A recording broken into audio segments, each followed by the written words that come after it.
अस्सलाम वालेकुम, आप देख रहे हैं हो क्या रहा है। मैं हूं Faisal Abbasi, group editor 92 news. Irshad Ahmad Arif साहब साथ हैं। शुक्रिया इरशाद साहब आपका। आज पाकिस्तान के साबिक वज़ीर आज़म शहबाज शरीफ साहब ने बड़ी तवील प्रेस कॉन्फ्रेंस की है और इसमें बहुत से मामलात पर उन्होंने अपने ख़यालात का इजहार किया है। बिलखुसूस जो उनकी 16 माह की हुकूमत थी उससे मुतालिक बताया कि जो मसाइल थे उनका को हमालिया उनके सुपुर्द कर दिया गया था, लेकिन साथ ही साथ जो कलीदी निकात रहे उसमें उन्होंने ये कहा कि अब ये सवाल पूछना बिल्कुल बेमानी है कि नवाज़ शरीफ कब वापस आ रहे हैं।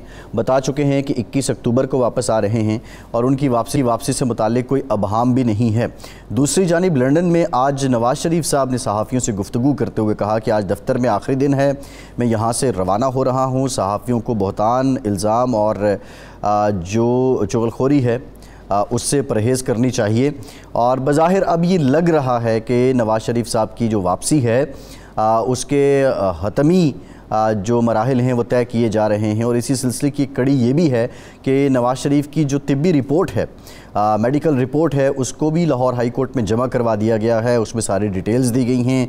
ये भी बताया गया कि नवंबर 2022 में नवाज़ शरीफ की एंजियोप्लास्टी की गई है, उनके स्टेंट डले हैं और जो डॉक्टर हैं, डॉक्टर अशरफ चौहान, उन्होंने भी मुलाकात की है नवाज़ शरीफ साहब से। और सारा ये जो मामला है अब इसमें ये तवक्को की जा रही है कि नवाज़ शरीफ साहब जब वापस आएंगे तो वो उनके हमरा ही होंगे। बहरहाल उनकी सेहत अब इस पोजीशन में है कि वो पाकिस्तान आ सकते हैं। नाक़दीन उनके वो बहुत से सवालात उठा रहे हैं। ये भी कहना है कि वो दुबई में मुकीम थे, उस वक्त तो इतनी नोक पलक नहीं की गई कि ये मेडिकल से मुताल्लिक और उनकी सेहत से मुताल्लिक। बहरहाल अब वो पाकिस्तान आ रहे हैं, लेकिन सवाल ये भी है कि अभी भी कुछ लोग सवाल उठाते हैं कि वाकई पाकिस्तान आ रहे हैं। इस पर आज के प्रोग्राम में हम ज़रा मुफस्सल गुफ्तगू करेंगे। दूसरी जानिब अच्छी खबर ये है कि GSP प्लस जो है वो तरक्की पजीर ममालिक के लिए यूरोपीय यूनियन ने उसको तौसीक़ किया है, पाकिस्तान भी उनमें शामिल है। रुपए जो है उसकी कदर आज भी बढ़ती रही है, डॉलर की बेकदरी जारी रही। वर्ल्ड बैंक की सजेशंस भी अपनी जगह हैं, टैक्सेशन से मुतालिक, बिलखुसूस ज़राअत पे टैक्सेशन से मुतालिक, रिटेल पे, परचून पे। तो ये जो सारे मामलात हैं, प्राइवेटाइजेशन एक बहुत बड़ा फैक्टर है। SOEs बहुत बड़ा पाकिस्तान के ख़जाने पे, पाकिस्तान के बजट पे कई दिहाइयों से बोझ बन चुके हैं। ये मौजूदा हुकूमत यानी प्राइवेटाइजेशन की तरफ जा रही है। होगी तो कौन कौन से इदारे हैं और मईशत के लिए जो इक़दामात किए जा रहे हैं इनका तसलसल कैसे कायम रहेगा, ये कलीदी सवाल है। इन्हीं मामलात पे हम बात करेंगे। डॉक्टर फ़ारूक सलीम साहब के मायनाज़ मुआशी तज्ज़ियाकार हैं, हमारे साथ मौजूद हैं। डॉक्टर साहब बहुत शुक्रिया आपका। डॉक्टर साहब आपकी तरफ आते हैं। पहले ज़रा मैं जो ज़बान ज़द आम है सवाल मैं इरशाद साहब से वो जान लूँ। इरशाद साहब, तिब्बी रिपोर्ट आ गई, लाहौर हाई कोर्ट में जमा करवा दी गई, अब जो कानूनी चाराजोई है उसका आगाज़ भी हो गया। शहबाज शरीफ साहब ने कह दिया कि अब ये सवाल तो बनता ही नहीं है, लेकिन इस सब के बावजूद बाज़ लोग ये सवाल पूछते हैं क्या वाक़तन नवाज़ शरीफ वापस आ रहे हैं? ये सवाल बार बार इसीलिए पूछा जा रहा है कि माजी में कई दफ़ा ये ऐलानात हुए, बस मियाँ साहब आ रहे हैं, मियाँ साहब आ रहे हैं, मियाँ साहब नहीं आए।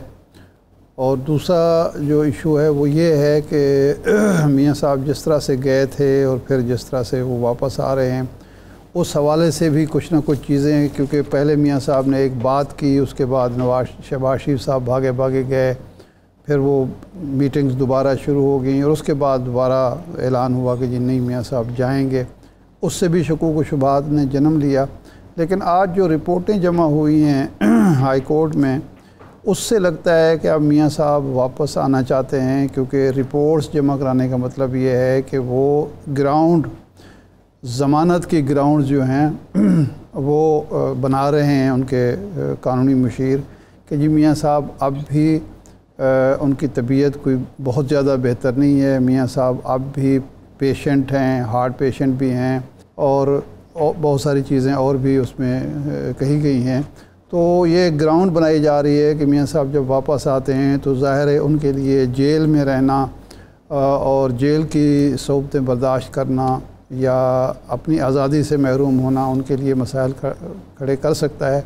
इसलिए अदालतों को गौर करना चाहिए कि मियाँ साहब जब वापस आते हैं तो उनकी ज़मानत हो जानी चाहिए और उनको पुरसकून माहौल मिलना चाहिए, ताकि दोबारा ना उनके प्लेटलेट्स गिरें, ना उनके दिल नाहमवार हो और ना कोई और उनको दिक्कत हो तिब्बी। मुश्किल पेश है। तो ये मेरा ख्याल है इससे लगता है कि अब वो वापसी, वरना पिछले साल 1.5 साल में तो हमने नहीं सुना कि उन्होंने कोई तिब्बी रिपोर्ट जमा कराई हो। अलबत्ता उनके जो डॉक्टर हैं, डॉक्टर अशरफ चौहान साहब, उन्होंने जो बयान दिया है, गुफ्तगू की है, उससे लगता है कि किसी स्टेज पर मुमकिन है कि डॉक्टर्स, तिब्बी माहिरीन या तिब्बी मुआलिजीन जो हैं वो मियाँ साहब को सफ़र से रोक भी सकते हैं। अच्छा, वो उनकी गुफ्तगू से जो हमें लगा है, लेकिन मेरा ख्याल है ये इसके बारे में डॉक्टर साहब ख़ुद बेहतर अंदाज में बता सकते हैं कि मुमकिन है हमारा उनसे जानने की कोशिश करेंगे, प्रोग्राम में लेंगे, कोशिश करेंगे। तो मियां साहब की वापसी तो बज़ाहिर हतमी लग रही है। अब कतर वो जा रहे हैं, सऊदी अरब जा रहे हैं, फिर यूएई, अबू धाबी जाएंगे। वहाँ से वो क्या फ़ीडबैक लेते हैं, क्या उनको फ़ीडबैक मिलता है जी, जो जिस मकसद के लिए जाते हैं उस मकसद में वो किस हद तक कामयाब होते हैं, उसके बाद ज़ाहिर बात है कि फिर कोई जवाज़ नहीं रहेगा किसी बदगुमानी का या किसी शक का कि फिर मियाँ साहब का आना ज़रूरी होगा। तो मेरा ख्याल है फ़ारूक सलीम साहब हमारे साथ मौजूद हैं, हम उनसे पूछ लेते हैं कि इस वक्त इकॉनमी की जो सूरत हाल है। फ़ारूक साहब, आप समझ रहे हैं कि रुपया वाकई मुस्तकम हो रहा है, डॉलर वाकई गिर रहा है, और जो एक जाली और मसनूई अंदाज में डॉलर ने बढ़ना शुरू किया था और मार्केट में एक पैदा की गई थी फ़ज़ा जिसकी वजह से रुपया मुसलसल गिर रहा था, अब उस फ़ज़ा का, उस बेयकीनी का ख़ात्मा हो गया है और अब हम इंशाअल्लाह ताला मार्केट को मुस्तकम देखेंगे? देखिए, मैं समझता हूँ कि हमें दो चीज़ों में तफरीक करना ज़रूरी है। एक है इंतज़ामी इक़दाम और दूसरी है पॉलिसी। देखिए, इंतज़ामी इक़दाम के नतीजे में जो करेंसी स्मगलर्स के ख़िलाफ़ इक़दाम किए गए, जो एक्सचेंज कंपनी के ख़िलाफ़ इक़दाम किए गए, उनके मस्बत नताइज हमारे सामने आए हैं। 4 से 5% रुपया जो है उसकी कदर में डॉलर के सामने मजबूती आई है, वो तगड़ा हुआ है। लेकिन ये सिर्फ इंतज़ामी इक़दाम है। अभी तक जो पॉलिसी का इशू है, वो जो बुनियादी वजह है रुपए के गिरने की, वो ये थी कि हम 70 अरब डॉलर की इंपोर्ट करते थे और हमारी एक्सपोर्ट जो है वो 30 अरब डॉलर से नहीं बढ़ रही थी। तो जब हम एक्सपोर्ट नहीं बढ़ाएंगे, उस वक्त तक जो आपने कहा कि रुपए का जो रुझान है, क्या वो नीचे की तरफ रहेगा या नहीं रहेगा, मैं ये समझता हूँ कि बुनियादी वजह हमारा वो तिजारती खसारा है जिसके नतीजे में रुपया जो है वो कमज़ोर होता है। वो जो बुनियादी वजह है वो अभी तक अपनी जगह मौजूद है। जो इंतज़ामी इक़दाम के नतीजे में हमने देखा, वो हमें नज़र आ गया कि 16, 17, 18 रुपया जो है डॉलर के सामने तकड़ा हुआ। वो इंतज़ामी इक़दाम के साथ प्रॉब्लम ये होती है, डॉक्टर साहब ओपन मार्केट में तो कोई 45 रुपए जो है ना डॉलर कम हुआ है ओपन मार्केट में। दो चीजें फर्क कर लीजिए, एक है जो रेट कोट किया जा रहा है जी, और एक है कि क्या आपको उसके ऊपर डॉलर मिल रहा है या नहीं मिल रहा। ओपन मार्केट जो है वो तकरीबन समझे कि खत्म हो चुकी है। ओपन मार्केट में ट्रेडिंग का तकरीबन खात्मा हो चुका हुआ है। अच्छा, और रेट जो कोट हो रहा है वो मैं समझता हूँ कि मैं अपनी दुकान खोल के बैठ जाऊं और रेट लगा लूं कि मैं 1 लाख रुपए का 1 तोला सोना बेच रहा हूं, लेकिन अगर कोई नहीं आए तो फिर वो सोना अवेलेबल ना हो, सोना अभी भी 2 लाख रुपए तोला हो, तो फिर उस रेट के कोटेशन का कोई खास फायदा नहीं। जी, सही है। अच्छा डॉक्टर साहब जी, रेट आपके सामने आ रहा है, उस पे आप और मैं या कोई और जो है वो डॉलर्स खरीद नहीं सकता। अच्छा, डॉलर्स की इस वक्त जो कोट आ रहा है उसमें सीरियसली आपको बहुत ज्यादा तादाद में डॉलर्स मिल नहीं सकते। अच्छा, तो जैसे मैंने कहा कि ये इंतजामी इक़दाम हैं, इंतजामी इक़दाम के साथ दो बड़े प्रॉब्लम्स होते हैं। एक तो इनकी लिमिट होती है, उसका जो मस्बत नताइज है, जो असर है, वो लिमिट हमें, मैं समझता हूँ ज़ाती तौर पे वो हम हिट कर रहे हैं। अच्छा, वही 4-5% जो रुपया तकड़ा हुआ है इंतजामी इक़दाम के नतीजे में, ये लिमिट है। अब इससे ज़्यादा शायद और तकड़ा ना हो सके। यानी डॉक्टर साहब आप क्या कहते हैं? लेकिन डॉक्टर अपना इसहाक डार साहब तो आज भी कह रहे हैं कि 250 पे आ सकता है ये इंतज़ामी इक़दाम की वजह से। देखिए, 8 अरब इंसानियत बसती है इस दुनिया के अंदर, कोई ये नहीं बता सकता कि रुपए और डॉलर की कदर मुस्तकबिल में क्या होने वाली। सिर्फ एक एंटिटी हम कहते हैं जिसको ये मालूम होता है कि ये रुपए की डॉलर की कदर क्या होगी या किसी भी करेंसी की कदर क्या होगी, उस एंटिटी को हम कहते हैं मार्केट। तो किसी इंसान को ये नहीं पता कि रुपए और डॉलर की मुस्तकबिल की वैल्यू क्या होने वाली, ये सिर्फ मार्केट जानती है। आपको याद होगा जब डार साहब आए थे सितंबर की एंड में, तो उन्होंने उनके आने के नतीजे में भी रुपया स्ट्रांग होना शुरू हो गया था। लोग एक्सपेक्ट कर रहे थे कि ये शायद इंतजामी इकदाम करेंगे, लेकिन 3 से 4 महीने लगे और जनवरी में फिर हमने दोबारा से देखा कि रुपया जो है वो गिरना शुरू हो गया। और वजह वही है कि जो बुनियादी फैक्टर है वो हमारा तजारती खसारा है। वो डॉलर, वो इंपोर्ट 70 बिलियन की और एक्सपोर्ट 30 बिलियन की। अभी तक हमें कोई पॉलिसी नजर नहीं आ रही कि एक्सपोर्ट बढ़ाने की क्या पॉलिसी होगी। जब तक वो पॉलिसी सामने नहीं आएगी तो रुपया जो है वो मजबूत होता नजर नहीं आता। जी,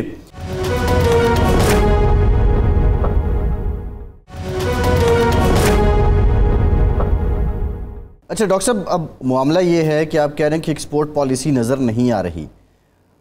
ये इत्तलात भी आ रही हैं कि सऊदी अरब भी पाकिस्तान में इन्वेस्टमेंट करने के लिए विलिंग है, कतर भी है और भी ममालिक हैं। अभी रिसेंटली कैबिनेट ने एक अप्रूवल भी दिया है, सऊदी अरब की सरमायाकारी के लिए राह हमवार की है। SAFC एक नया इंटरफेस है, फोरम है, पाकिस्तान को ज़रूरत भी है। तकरीबन 23 अरब डॉलर सुनने में आ रहा है कि मज़ीद इस माली साल में। तो क्या लगता है ये निगरां हुकूमत के दौरानिए में ही ये सरमायाकारी आ जाएगी और जो रुकावटें हमने सरमायाकार के लिए बन गई थी या खड़ी हो गई थी वो दूर कर दी हैं? देखिए, मनसूबाबंदी बड़ी ताकतवर किस्म की नज़र आ रही है। आपने SIFC का जिक्र किया, जो स्पेशल इन्वेस्टमेंट फैसिलिटेशन सेंटर है, उसकी कानून साजी पूरी कर दी गई है और वो एक आप समझिए कि सहूलत कारी का इदारा बन गया है। उसके साथ एक कानून साजी भी पास हो चुकी हुई है जिसको हम कहते हैं inter governmental commercial transactions act, जिसका मतलब ये है कि कानून के हवाले से SIFC को ये कानूनी इख्तियार मिल गया है कि वो पाकिस्तान के असासे जो हैं उनको उनकी खरीदार उनको बेच सकता है, उनकी ट्रेडिंग कर सकता है दूसरी हुकूमतों के साथ। ये उसका जो लीगल एम्पावरमेंट जिसको हम कहते हैं। और तीसरा एस्पेक्ट इसका यह है कि एक पाकिस्तान सॉवरेन वेल्थ फंड बनाया गया है जिसमें कोई 2.6-2.7 ट्रिलियन रुपीस की इक्विटी रखी गई। तो ये जो सूबा है ये बहुत खूबसूरत नजर आ रहा है, जिसको मैं कहता हूँ this is really stroke of genius, बहुत अच्छा बनाया गया है। लेकिन इसके ऊपर जब अमल दरामद शुरू होगा और कोई एक्चुअल पॉलिसी सामने आएगी उस वक्त फिर हमें पता चलेगा कि जो मनसूबाबंदी हुई है उसके ऊपर अब अमल दरामद शुरू हो गया है और डॉलर्स पाकिस्तान में आना शुरू हो गए हैं। That only time will tell. अच्छा डॉक्टर साहब, IMF हमें पहले कह रहा था, वर्ल्ड बैंक ने भी मशवरा दिया है कि जनाब रियल एस्टेट पे, परचून पे और ज़राअत पे टैक्स लगाएं, इसके बगैर चारा नहीं है। तो क्या मौजूदा हुकूमत में ये आलियत सलाहियत है? क्योंकि ये बहरहाल वो सियासी इस पर बोझ कोई नहीं है, इसकी सियासी ज़रूरतें नहीं है कि ये रियल एस्टेट पर, परचून पर और ज़राअत पर टैक्स लगा सके और टैक्स को वसूल भी कर सके। जी, आपने 2 बातें उठाई हैं। पहली बात तो हुकूमत की काबिलियत के ऊपर है और दूसरा क्या ये टैक्स लगना चाहिए या नहीं लगना चाहिए। देखिए, इसमें तो कोई शक की बात नहीं कि जब हम इनकम टैक्स का जिक्र करते हैं तो चाहे सोर्स आपका कोई भी हो, अगर आपको आमदन आ रही है तो उसके ऊपर इनकम टैक्स लगना चाहिए। चाहे वो एग्रीकल्चर से इनकम आ रही हो, चाहे वो इंडस्ट्री के सेक्टर से आ रही हो, चाहे वो रिटेल से आ रही हो, चाहे वो रियल एस्टेट से आ रही हो, सब इनकम्स के ऊपर बराबर का टैक्स लगना चाहिए। This is only but fair. दुनिया भर में यही असूल चलता है। क्या हुकूमत के पास काबिलियत है? देखिए, अगर काबिलियत होती तो फिर जो हमारे बिजली के बिल के अंदर टैक्स की अमाउंट है वो उनको ना डालना पड़ती, फिर वो डायरेक्ट खुद से इनकम टैक्स इकट्ठा कर लेते। अगर हुकूमत की ये काबिलियत होती तो फिर वो पेट्रोल के अंदर जो लगभग 100 रुपए फी लीटर का टैक्स है वो हुकूमत को पेट्रोल के अंदर ना लगाना पड़ता, हुकूमत के अपने इदारे जो FBR वाले हैं वो कलेक्ट कर लेते। तो जवाब आपके सवाल का ये है कि हुकूमत के पास टैक्स कलेक्शन करने की काबिलियत इस वक्त नजर नहीं आती और यही वजह है कि वो गैस के बिलों में, बिजली के बिलों में पेट्रोल के अंदर इतना हैवी टैक्स लगाती है। अगर टैक्स उसने बिजली से वसूल करना है, बिजली के बिलों से वसूल करना है, गैस के बिलों से वसूल करना है, तो फिर उसको चाहिए कि एफबीआर का इदारा जो उसको बंद कर दे। नहीं, लेकिन ये एक तो है विल, मेरा कहने का मतलब ये था कि ये विल नज़र आती है निगरान हुकूमत में। काबिलियत तो एक ऐसी टर्म है, क्योंकि उस अगर एफबीआर अपने पुरानी डगर पर चल रहा हो, बाकी सूबे जो हैं वो तैयार ही ना हों, तो ज़ाहिर बात है फिर काबिलियत तो रह जाती है। कोई विल है कि ये सूबों को आमादा कर लें, क्योंकि ज़रूरी टैक्स का ताल्लुक तो सूबों से है, और एफबीआर की कारकर्दगी बेहतर बना सकें? देखिए, कोई भी हदफ अचीव करने के लिए आपको दो चीज़ें चाहिए। एक का आपने जिक्र किया जो विल है, और दूसरी कैपेसिटी या कैपेबिलिटी या काबिलियत। जी। विल नज़र तो आ रही है कि विल है जी। सवाल ये पैदा होता है कि सिर्फ विल की बुनियाद के ऊपर आप अपना हदफ जो है वो अचीव नहीं कर पाएंगे। जब तक विल और काबिलियत दोनों मिल के काम नहीं करेंगे, उस वक्त तक काबिलियत अचीव नहीं होगी जी। अच्छा, ये जो 50,000 रुपये यानी 6 लाख रुपए सालाना से कम वालों पर भी वो टैक्स इम्पोज करना चाहते हैं या तजवीज़ दे रहे हैं, ये काबिल अमल है इस मुल्क में? 50,000 रुपये में क्या होता है? और 50,000 रुपये कमाने वाला तो अपने बच्चों की तालीम, सेहत के अखराजात भी पूरे नहीं कर सकता। जी, मैं समझता हूँ कि ज़रूरत है इस चीज़ की कि पाकिस्तान की हुकूमत या पाकिस्तान के जो मईशतदान हुकूमत के साथ बैठे हैं वो वर्ल्ड बैंक को समझाएं कि खुदा का खौफ करो। 50,000 रुपये का मतलब कोई $170 भी नहीं बनता था महीने की बुनियाद के ऊपर। $170 आमदन कमाने वाले के ऊपर आप टैक्स किस तरह लगा सकते हैं? ये बिल्कुल स्कीम इसके ऊपर मैं समझता हूँ कि अमल दरामद नहीं हो सकता। तो 50,000 रुपये आजकल पाकिस्तान में कमा रहा है बिजली का बिल देने के बाद, और आप देखिए जिस महंगाई का सामना करने के बाद कोई पैसा बचता नहीं है बाकी किसी के पास। अगर बचता नहीं है तो फिर आप टैक्स किस तरह लगाएंगे? दूसरा इशू मैं जो हमेशा ये कहता हूँ कि पाकिस्तान का असल माशी प्रॉब्लम जो है वो हुकूमती खराजात हैं, वो टैक्स कलेक्शन नहीं है। तो ये मैं इसलिए कहता हूँ कि पिछले 12 सालों में, आज से 12 साल का पुराना बजट निकाल के देखें तो उसमें टैक्स का जो हद था वो 1500 अरब का था, और जो अभी बजट हमारे सामने आया उसमें 9,500 अरब का है। तो टैक्स तो बहुत तेजी से बढ़ा है। आप सोचिए 12 सालों में 1500 अरब से वो पहुंच गया 9,500 अरब पे। प्रॉब्लम जो है वो हुकूमती अखराजात के साथ है। आज से 12 साल पहले हुकूमती अखराजात 2,500 अरब के थे, और अब हमें हुकूमत ने बताया कि हुकूमती अखराजात 14,500 अरब पे पहुंच गए। तो मामला टैक्स कलेक्शन का नहीं है, मामला हुकूमती अखराजात का है। जी।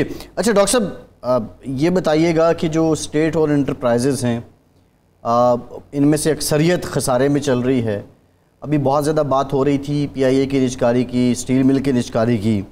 मौजूदा हुकूमत क्या ये ग्राउंड हमवार कर सकती है इसकी निजकारी की तरफ, जिस तरह आपने भी बताया कि उनके पास कानूनी आइनी इख्तियार भी आ चुका है, और सियासी हुकूमतों को हमने देखा वो किसी भी जमात की हों वो इस मामले में हमेशा इतराती ही रही हैं, वो नहीं इनको बेच सकें। तो अब क्या ये प्राइवेटाइजेशन हो जाएगी 2-4 इदारों की जो बड़े खसारे में? देखिए, इस वक्त हमारे बजट का जो हाल है, हमारी मईशत का जो हाल है, जब तक हुकूमत अपने अखराजात कम अज़ कम 3,000 अरब से उसमें कटौती नहीं करती, जब तक हुकूमत ये जो 1,800 अरब से 2,000 अरब का सालाना नुकसान करती है स्टेट और एंटरप्राइजेज में, उसमें कमी नहीं आती, तो मामला बनता नजर नहीं आता। ये दोनों काम हुकूमत को करने पड़ेंगे। अब आपका सवाल है कि क्या हुकूमत हमवार कर सकती है सतह?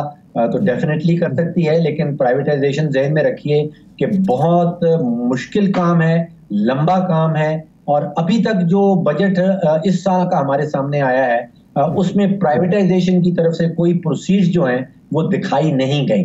जिसका मतलब ये है कि बजट इस नज़र से बनाया गया था कि इस 12 महीनों के अंदर, माली साल के अंदर किसी किस्म की कोई प्राइवेटाइजेशन होने वाली नहीं है। अब निगरान हुकूमत कह रही है कि हमने बहुत सारे जो एंटिटीज़ हैं, बहुत सारे इदारे जो हैं उनको प्राइवेटाइजेशन की लिस्ट में लिख दिया है।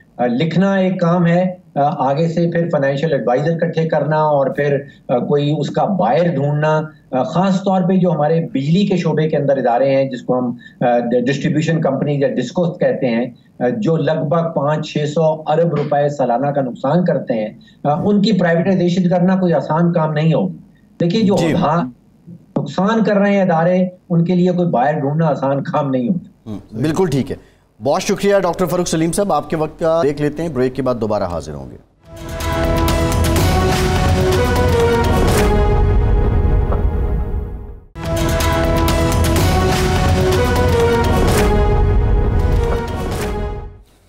ब्रेक के बाद एक बार फिर से आपको खुशामदीद कहेंगे। हमें ज्वाइन किया है सेनेटर अफनानुल्लाह साहब ने, मुस्लिम लीग नून से आपका ताल्लुक़ है। बहुत शुक्रिया सेनेटर साहब आपका। सेनेटर साहब, हम ज़रा आएँगे सियासी मामलात पे भी, लेकिन जो इंतहाई अहम मामला है, आप शेर अफजल मरवत साहब से आपकी तल्ख कलामी हुई, फिर उसके बाद ये इंकशाफ हुआ कि आप ब्लैक बेल्ट भी हैं, फिर आपकी जमात के लोगों के बकौल के आपने उनको फेंटी भी लगा दी और फिर आप FIR भी कटवा दी। तो आप नहीं समझते कि ये मामला बस काफ़ी हो गया था, सुलह सफाई हो जानी चाहिए थी? जी, बिस्मिल्लाह रहमान रहीम।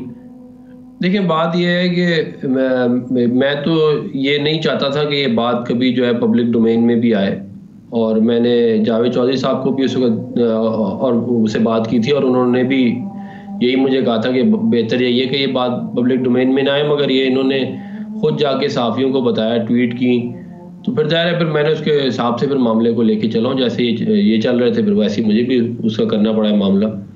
और जहाँ तक रहेगी ये इसकी मार धाड़ की बात, तो वो मेरे पार्टी के लोग नहीं, आप वहाँ पे जो लोग सहाफ़ी मौजूद थे, आप उनकी जो है वो उनसे पूछ लें कि क्या हुआ था मामला। सही है। तो अब आपने बकौल आपके कि आपने उनको जवाब दे दिया वहीं पे, फिर FIR करवा दी और आपने कहा कि मुझ पे तशद्दुद किया गया, तो अब ये मामला क्या है? और इसी मैंने वो फेक डॉक्यूमेंट इन्होंने बना के, इसलिए भी मुझे गुस्सा आता था, वो फेक एक डॉक्यूमेंट बना के मेरे लेटर हेड भी मेरा नहीं है, वो लेटर हेड पे मैं अपने ऑफिशियल एड्रेस लिखूंगा, घर का एड्रेस तो नहीं लिखूंगा। फेक क्या एक डॉक्यूमेंट इन्होंने बना के उसको उसमें लिख दिया। मैंने जो पर्चा दिया था वो सादे कागज पे दिया था, और उसमें मैंने ये लिखा था कि मेरे पे हमला किया है और मुझे धमकियां दी हैं, और ये दोनों बात दुरुस्त है। सही है। नहीं, लेकिन इसका मतलब है आपने FIR तो करवाई ना, वो खैर जो मीडिया पर चला वो खैर फेक डॉक्यूमेंट होगा। अब ये आपकी कुछ सुलह हो सकती है? देखिए, मैं जो है वो ज़ाहिर है हम सियासी लोग हैं और हम तो लोगों को साथ लेके चलने में यकीन रखते हैं। अगर अगला अपनी गलती का एहसास करे तो ज़ाहिर है फिर मैं जो हूँ मैं भी ये चाहूँगा कि मामला जो है वो रिजॉल्व हो जाए। अच्छा, अब ये फरमाएं कि मियाँ साहब आ रहे हैं, मियाँ साहब के इस्तकबाल के लिए आप लोग तैयारी कर रहे हैं, कमेटियाँ बन गई हैं, लोगों को आमादा किया जा रहा है, तो सिंध की जो कमेटी बनी उसमें ज़ुबैर साहब भी थे, आप भी थे और लोग भी थे। देखिए, असल में पिछले कोई समझ लें 4 साल से 5 साल से सिंध में पार्टी जो है वो उसका काफ़ी बुरा हाल है। अच्छा। और हमने 2015 में हम दूसरे नंबर पे आए थे लोकल बॉडीज़ के इलेक्शन में, और 2013 के इलेक्शन में भी हमारी अच्छी परफॉर्मेंस थी कराची के हद तक। लेकिन उसके बाद एक कंटिन्यूस डिक्लाइन है जो पिछले 4 साल में था, और ज़ाहिर उसकी बहुत सारी वजूहत हैं, वो फिर कभी आप कहेंगे तो मैं बता भी दूंगा। लेकिन उसमें ज़ाहिर है वहाँ पे जो लोग करता धरता थे उनका फेलियर था, उनके एडमिनिस्ट्रेशन का, उनकी पॉलिटिक्स का फेलियर था, जिसकी वजह से पार्टी में बहुत ज़्यादा डिविजन्स आ गई और उसकी वजह से परफॉर्मेंस जो है वो और ख़राब हो गई। तो इसलिए we needed to bring someone new in, जो कि आके जो है वो रीऑर्गेनाइज कर सके पार्टी को दोबारा से।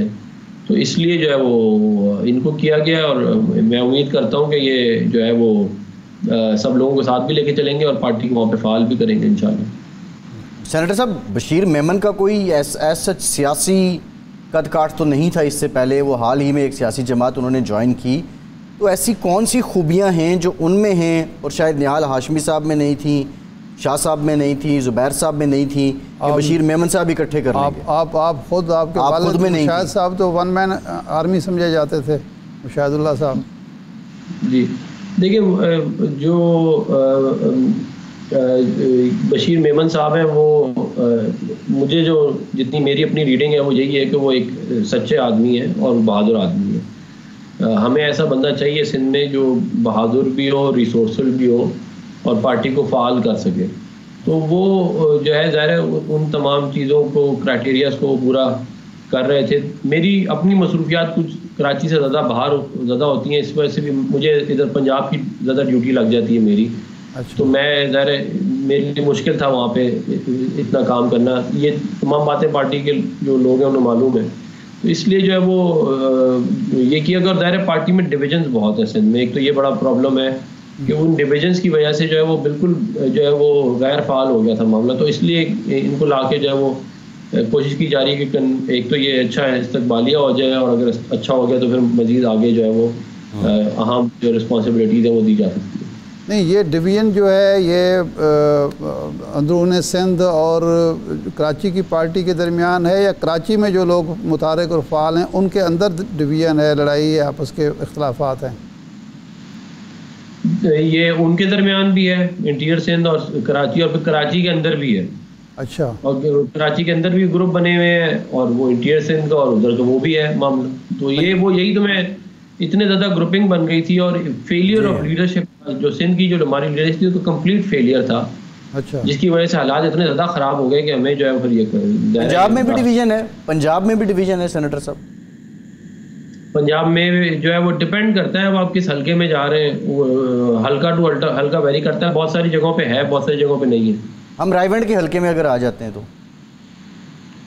रायविंड के हल्के के अंदर देखिए, लाहौर में जो है वो एज सच बहुत सारे लोग होते हैं जो कोशिश करते हैं इन सीटों की, लेकिन लाहौर में मेरा नहीं ख्याल कि एज सच इतना कोई प्रॉब्लम है। नहीं देखिए, प्रॉब्लम तो है। आप देखें जो सैफुल मुल्क खोखर साहब हैं उनको शायद हाथ नहीं पकड़ा रहे जो पुराने लोग हैं, या सादिक साहब, ख्वाजा साद रफ़ीक साहब, वो जिस इवेंट को रखते हैं तो हमें वो लोग नज़र नहीं आते जो पुराने लोग हैं। तो ये डिवीज़न, इसी तरह हम KP में देखें तो वो अमीर मकाम साहब का एक अपना सिलसिला है, जो झगड़ा साहब हैं वो और ग्रुप है। ये पूरे मुल्क में देखें तो आपकी जमात में एक डिवीज़न नज़र आती है। अब ये डिवीज़न ख़त्म कैसे होगी? क्या मियाँ साहब वापस आएंगे तो ये ख़त्म हो जाएगी, या ये और बढ़ेगी? देखिए, ये जो डिवीज़न इस तरह की, जिस तरह की आप बात बता रहे हैं, ये डिवीज़न हमारी हमेशा से ही है, ये कोई अब की नहीं है। ये पहले भी ग्रुप रहे हैं, पहले भी, क्योंकि कॉन्ट्रास्टिंग इंटरेस्ट होते हैं, लोग एक ही चीज़ की ट्राई कर रहे होते हैं, एक ही सीट होती है, बहुत सारे लोग होते हैं। तो ये होता है बहुत सारी जगहों पे नहीं है। नारोवाल में मिसाल के तौर पे, मैं नारोवाल कर रहा हूँ भी कोऑर्डिनेट, उधर वहाँ पे कोई डिवीज़न नहीं है, वहाँ पे बिल्कुल पार्टी की तंजीम भी फ़ाल है और तमाम जो है वो MNA MPs भी जो है वो अलाइंड है। तो इस तरह और भी जगह हैं, लेकिन इश्यूज़ भी हैं, ये बिल्कुल आप इसको मैं डिनाई नहीं कर सकता। लेकिन मियाँ मोहम्मद नवाज शरीफ साहब की लीडरशिप के अंदर तमाम मुस्लिम लीग नून के लोग, वर्कर्स, सपोर्टर, वोटर सारे मुत्तहद हैं, और इंशाल्लाह हम यकीन रखते हैं कि मियाँ नवाज शरीफ साहब वापस आके पाकिस्तान को जो है वो जो मुश्किलात हैं उधर से निकालेंगे। अच्छा अफनान साहब, ये क्या वजह है कि मसलन रावलपिंडी डिवीज़न साद रफ़ीक साहब और अताउल्ला तारड़ साहब कर रहे हैं, फैसलाबाद में कुछ और लोग कर रहे हैं, DG खान में कुछ और? इसका मतलब है जो वहाँ की मकामी क़यादत है, MNAs, साबका MNAs हैं, MPs हैं, मिनिस्टर रहे हैं, ये उन पर अदम एतमाद है कि आपको लाहौर से लोग जो हैं वो भेजने पड़ रहे हैं उन डिवीज़न्स में या उन अज़ला में कि वहाँ जाके वो फ़ाल करें, कारकुनों से रब्ता करें और इस्तकबाल का एहतमाम करें?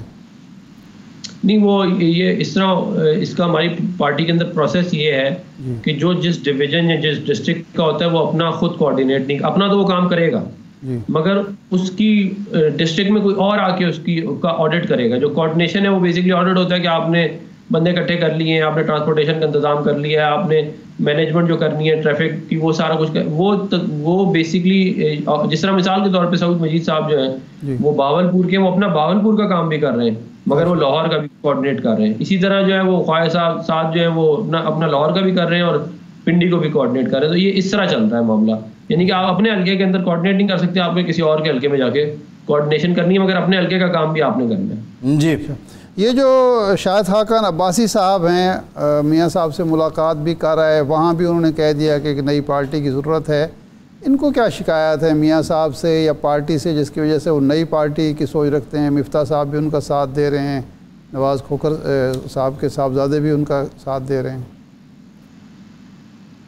देखिए शाहिद साहब जो है खुद इसके ऊपर रोशनी डालें तो बेहतर है कि उनके क्या जो है वो चीज़ें हैं जिससे वो खुश नहीं है। मैं अब इसके ऊपर ज़्यादा स्पेकुलेशन क्या ही कर सकता हूँ। मैं ये ज़रूर उम्मीद करता हूँ कि वो जो है वो पार्टी में रहेंगे और इतना पुराना ताल्लुक है पार्टी के साथ उनका, और जो है वो उसको निभाएंगे। सही है। इरफान सिद्दीकी साहब ने कहा, मियाँ साहब से तवील मुलाकात के बाद आकर कहा कि मियाँ साहब ने कभी भी मुज़ाहमती सियासत नहीं की, वो मुफाहमत की सियासत करेंगे। तो इसका मतलब है कि जो पहले बात हो रही थी एहतसाब की, मुज़ाहमत की, उससे आप लोग पीछे हट गए या मुस्लिम लीग पीछे हट गया। अब शहबाज शरीफ साहब का मुफाहमत का बयानिया ही चलेगा, यही बयानिया होगा पार्टी का? देखिए जो पार्टी का जो बयानिया है ना, उसकी जो आप समझ लें कि उसकी जो आउटलाइन है वो तो मियाँ नवाज शरीफ साहब की जो स्पीच होगी इंशाल्लाह 21 अक्टूबर को वो आउटलाइन करेगी। मगर मैं आपको ये ज़रूर बता देता हूँ कि हमारी प्रायोरिटीज़ जो है उनमें प्रायोरिटी नंबर 1 जो है वो जो इकनॉमिक डिक्लाइन है पाकिस्तान का पिछले 4 साल में, बिलखुसूस 5 साल में, उसको जो है रिवर्स करना है। और जो आम आदमी के मसाइल हैं, गुर्बत के, बेरोज़गारी के, हेल्थ के, एजुकेशन के, बड़े प्रोजेक्ट सीपैक जैसे, उनको रिवाइव करना है। इनके ऊपर हमारा प्रायोरिटी नंबर 1 हमारी ये होगी। लेकिन निज़ाम की इस्लाह करना जी, और जो है वो जो पुरानी गलतियाँ उनसे उनको ना दोहराना, वो भी प्रायोरिटी लिस्ट में है हमारी। सही है। अच्छा, अभी ये मसालिहत की बात भी हो रही थी, मज़ामत की बात भी हो रही थी, वोट को इज़्ज़त दो बहुत बड़ी एक प्रचार थी, इसको बड़ी मज़ामत कहा गया। मुझे क्यों निकाला, इसी के साथ जुड़ती एक कड़ी है। नून लीग बेसिकली अगर नज़रिया देखें हम जमात का, या उसका रुख देखें या समत देखें, वो दाएं है बाएं है, नज़रिया है क्या, या वक्त के साथ नज़रिया बदल जाता है, कोई नया रूप धार लिया जाता है, बेसिकली है क्या? मतलब नून लीग का आप क्या समझते हैं कि राइट की जमात है, लेफ़्ट की जमात? देखिए नून लीग तो हमेशा से राइट की जमात ही रही है। हम सेंटर राइट आप कह सकते हैं हमें, कि हम मतलब बहुत राइट पे नहीं है लेकिन सेंटर राइट आप कह सकते हैं। और जो है वो मियाँ नवाज शरीफ साहब खुद भी एक कंजर्वेटिव मुस्लिम है और उनके कंजर्वेटिव आइडियोलॉजी है, और उसी की रिफ्लेक्शन पार्टी के अंदर भी आती है। ये ज़रूर है कि आपने जो सियासत है उसके अंदर हर वक्त आप ऑफेंस नहीं करते। सियासत में बाद वक्त आपको डिफेंस करना पड़ता है, बाद वक्त आप न्यूट्रल भी रहते हैं, और बाद वक्त आपको ऑफेंस पे जाना पड़ता है। वो स्ट्रैटेजी जो होती है वो तब्दील होती रहती है वक्त के हिसाब से। उसको आप जो है वो जो ऑब्जेक्टिव है उससे अलाइन नहीं कर। ऑब्जेक्टिव आपने ज़ाहिर है अचीव करना होता है, इकोनॉमिक डेवलपमेंट हो गई, आवाम के मसाइल हो गए, जो भी हमारा एजेंडा होता है वो उसके हिसाब से बिल्ड होता है। लेकिन हम हैं सेंटर राइट की पार्टी। आपने कहा कि पार्टी अब जो माजी की गलतियां हैं वो नहीं करेगी, तो आप क्या समझते हैं, या पार्टी के अंदर कौन कौन सी गलतियां पॉइंट आउट हुए हैं जिसको दोबारा नहीं दोहराया जाएगा? मैंने निज़ाम की इस्लाह की बात की थी, वो तो खाली हमारी पार्टी की नहीं, पूरे निज़ाम की बात कर रहा हूँ जो इधर चल रहा है पाकिस्तान में पिछले 75 साल से। उसकी इस्लाह की ज़रूरत है। उसके अंदर ज़ाहिर है अगर हमारे से कोई गलती होगी तो हम भी तस्लीम करने के लिए तैयार है, लेकिन ये तो मतलब कि ओवरऑल देखना पड़ेगा ना कि किसने कब कब क्या क्या किया है, जिसकी वजह से वो उसको कितना नुकसान पहुंचा है। तो उस लिहाज से मामले को देखना पड़ेगा।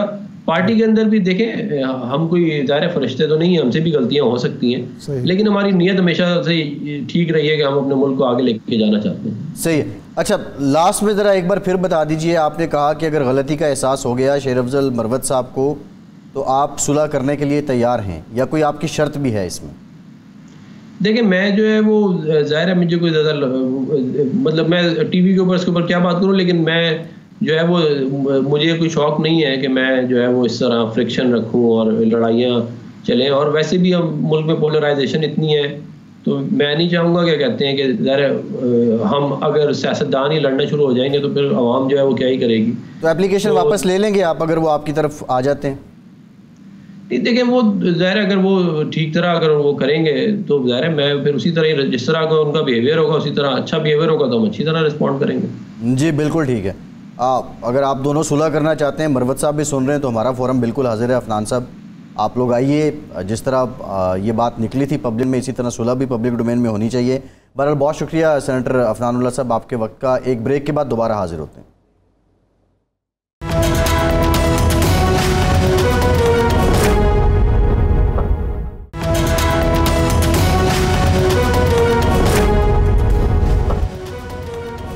ब्रेक के बाद एक बार फिर से आपको खुशामदीद कहेंगे। नवाज शरीफ साहब के मुआलिज डॉक्टर अशरफ चौहान साहब भी प्रोग्राम में हमें ज्वाइन कर रहे हैं, उनसे भी हम गुफ्तगू करेंगे। इरशाद साहब, बात यह है कि अब ये जो रिपोर्ट जमा करवा दी गई है, जाहिर है कानूनी चाराजोई जिसकी बात की जा रही थी, जो टास्क शहबाज शरीफ साहब को दिया गया था नवाज शरीफ साहब की तरफ से, उस अमल का भी आगाज़ हो चुका है।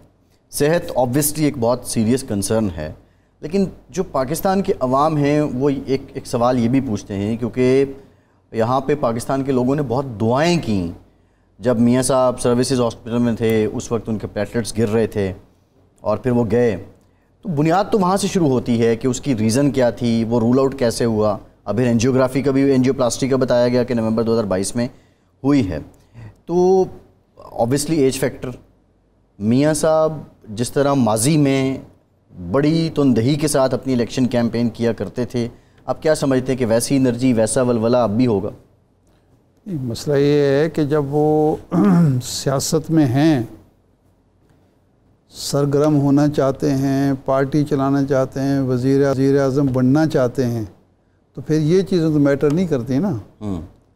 फिर तो या आप सेहत पर तवज्जो दें और या आप सियासत पर तवज्जो दें। अगर मैदान में आ गए तो ये सारी चीज़ें आपको नज़रअंदाज जान है तो जहान है इरशाद साहब, नहीं जान सेहत है, ये तो उनको सोचना चाहिए। डॉक्टर साहब से हम तो मशवरा नहीं दे सकते, ये डॉक्टर साहब मशवरा दे सकते हैं, उनसे बात करते हैं। डॉक्टर साहब, असल में अब जो इस वक्त मियाँ साहब की सेहत की हालत है उसमें कॉम्प्लिकेशंस क्या हैं, और मियाँ साहब अगर सफ़र करते हैं, यहाँ के इलेक्शन कैंपेन करते हैं, तो किन बातों का ख्याल रखना होगा, या बिल्कुल he is like a normal person? देखिए, दो तीन चीज़ें हैं। एक तो बात यह है कि जब मियाँ साहब आए थे उस वक्त उनकी सेहत जो थी उस वक्त बहुत ही ख़राब थी। अब सेहत में कुछ इम्प्रूवमेंट है। जो आपका सवाल है कि अभी मियाँ साहब को क्या प्रॉब्लम है, तो अभी मियाँ साहब को ऑनगोइंग सीरियस कोरोनरी कंडीशन है, हार्ट की कंडीशन। अच्छा। वो सबको पता है कि जब उनका ऑपरेशन हुआ था कुछ साल पहले तो उसमें कॉम्प्लिकेशन आ गई थी। जब वो स्टेंटिंग कर रहे थे, जो मेडिकल आजकल तो सबको पता है स्टेंट होता क्या है जी, तो उसमें उनकी आर्टरी रप्चर हो गई थी। It was a life threatening situation. अब हम सियासत में आके जो मेडिकल या लोगों की सेहत है उसको अंडरमाइन या उसको हम रिडिक्यूल तो नहीं कर सकते। एक बंदा बीमार है तो बीमार है, वो तब से उनकी वो प्रॉपर जो दिल का ऑपरेशन थे वो नहीं परफॉर्म हो सके थे उस कॉम्प्लिकेशन की वजह से। अच्छा। तो वो कंडीशन जो है वो मैनेज हो रही है मेडिसिन से। अंडरलाइंग कार्डियक कंडीशन जो है वो ऑनगोइंग है और उसका अब सर्जिकल ट्रीटमेंट की, अभी जब वो थे यहाँ पे तो 3-4 दफ़ा दोबारा असेसमेंट और कोशिश हुई कि वो उनकी ट्रीटमेंट हो जाए। एक तो उनका ये इशू है जी। दूसरा उनका इशू है कि उनकी प्लेटलेट्स जो हैं वो ड्रॉप हो जाती हैं जी। और वो एंटी कोएगुलेशन पे है। लॉन्ग टर्म कोएगुलेशन का मतलब होता है कि जो खून है उसका नॉर्मल एक तरीकाकार होता है कि वो एक अरसे के बाद अगर कहीं से कट आए तो वो रुक जाता है, कोएगुलेट हो जाता है। अच्छा। उनको एंटी कोएगुलेशन मेडिसिन जो है वो लेनी पड़ती है और वो उससे जो है एक ये सब जो लोग उन दवाइयों पे हैं उनको अच्छी तरह इस चीज़ का पता है, या मेडिकल के लोग जो है उनको इसका पता है। आम आदमी को इसकी पूरी इंफॉर्मेशन नहीं है जी। कल रात को उन्होंने मुझे 11 बजे कॉल की और सुबह तय हुआ और फिर सुबह मैंने 9 बजे के करीब उनको एग्जामिन किया। उनको राइट बाजू में पेन हो रही थी और वो एक बड़ा एक्यूट मसला था। अच्छा। जिसको सुबह कुछ ट्रीटमेंट की है और कुछ जो है वो लाइंड अप है, शायद संडे को या मंडे को वो शायद इंजेक्शन लगाने हों। तो अगर कोई ये कहे कि वो बिल्कुल ठीक है और लंदन में बैठे हुए हैं तो ये बात सरासर ज्यादती होगी जी। और उनकी एज भी और उनकी मेडिकल कंडीशन जो है उसको लगातार अटेंशन की जरूरत रहती है तकरीबन हर रोज। अच्छा, सही है। अच्छा डॉक्टर साहब, ये फरमाएं कि आप मेडिकल एक्सपर्ट के तौर पर आपने उनको मियाँ साहब को क्या एडवाइस किया कि आपको ये लंबा सफ़र करना चाहिए और वहाँ जाके कैंपेन करनी चाहिए? ज़ाहिर है जब पाकिस्तान आ जाएंगे तो कैंपेन तो फिर सुबह शाम रात तक होती है, तो आपने एडवाइस क्या किया है कि उसमें क्या क्या एहतियात करें, या अभी सफ़र मौकूफ़ भी कर सकते हैं या कैंपेन नहीं चला सकते? मैं ऑर्थोपेडिक कंसल्टेंट हूँ। मेरा ताल्लुक जो है वो बोन्स और जॉइंट से है, जो मेरी स्पेशलिटी है। उसके हिसाब से जो उनके इश्यूज हैं वो मैं ऑनगोइंग ट्रीटमेंट प्रोवाइड करता हूँ। जो उनकी कार्डियक जो दिल की है कंडीशन और जो उनकी प्लेटलेट्स और ब्लड्स की है, उसके दूसरे एक्सपर्ट्स हैं, वो गोरे हैं और उनसे भी वो 2-3 साल जब से यहाँ है इलाज करवाते रहे हैं। सही। उनकी कंडीशन जो है वो अगर ये कहें कि वो बिल्कुल फिट हैं और उनको रेकमेंड कर दें कि वो जाएं और जो है पाकिस्तान की जो मौसम होता है या जो ट्रैवल होता है उसमें वो कैंपेन करें, वो उनकी अपनी चॉइस है। पेशेंट की अपनी चॉइस होती है कि वो किस हद तक रिस्क लेते हैं। लेकिन हम सबको पता है कि he has been in politics all his life और पॉलिटिक्स जो है उन्होंने अपने हिसाब से कौम में सर्व किया है। उनके चाहने वाले भी बेशुमार हैं। तो डॉक्टर साहब गोरे डॉक्टरों ने क्या मशवरा दिया है, क्या एडवाइस किया है कि मियां साहब को सफ़र करना चाहिए, पाकिस्तान जाना चाहिए? कुछ अरसा पहले तो उनको स्ट्रिक्टली कहा जा रहा था कि आप बिल्कुल ट्रैवल ना करें। अब कुछ दिनों से उनकी सेहत कुछ बेहतर थी, कुछ वो जाना चाह रहे थे। उन्होंने इंसिस्ट किया कि मैं कुछ हद तक रिस्क भी लेने के लिए तैयार हूँ, but I have to go, I want to serve. मैं जो मुल्क के हालात हैं उसमें I can play a positive role. तो उस पे उनको कॉशियस तरीके से फिर एडवाइस सबने किया कि ठीक है आप दवाइयाँ टाइम पे खाएं और if you fail into any situation वहाँ पे तो आप फौरी तौर पे वापस आ जाएं। क्योंकि उनकी जो रेगुलर कंसल्टेशन होती है, मेडिसिन चेंज होती है, तो उस लिहाज से उनको ये जो फ्री लेटर तो नहीं उनको मिला कि आप जाएं, आप बिल्कुल ठीक हैं और अब you are discharge from the medication है, you don't need any treatment any more, इस तरह तो नहीं है। पर वो देखें जब पेशेंट जो होते हैं उनकी अपनी चॉइसेस होती हैं, फिर डॉक्टर जो है वो फोर्स तो नहीं करते, एडवाइस करते हैं। तो he has serious ongoing medical condition जो उनकी हैं और वो चलेंगी, उसके लिए दवाई और रेगुलर कंसल्टेशन की ज़रूरत है। कुछ मेडिसिन और कंसल्टेशन जो है वो ऑर्गेनाइज की गई है कि वो स्काइप के ज़रिए या रिमोटली जो है वो असेसमेंट के लिए वो एक शेड्यूल बनाया गया है जिसके लिए वो एक कंसल्टेशन करते रहेंगे। लेकिन he will be at a disadvantage when he goes out and campaign। सेहत का उनको एक रेगुलर जो है वो चेकअप या उस पर निगाह रखनी होगी। he is like approaching mid-70s। जी ठीक, बहुत शुक्रिया डॉक्टर अशरफ चौहान साहब। साबिक वज़ीर-ए-आज़म नवाज शरीफ हमारे साथ मौजूद थे। इरशाद साहब प्रोग्राम का टाइम ख़त्म हो गया, आपका शुक्रिया, इजाज़त दीजिए।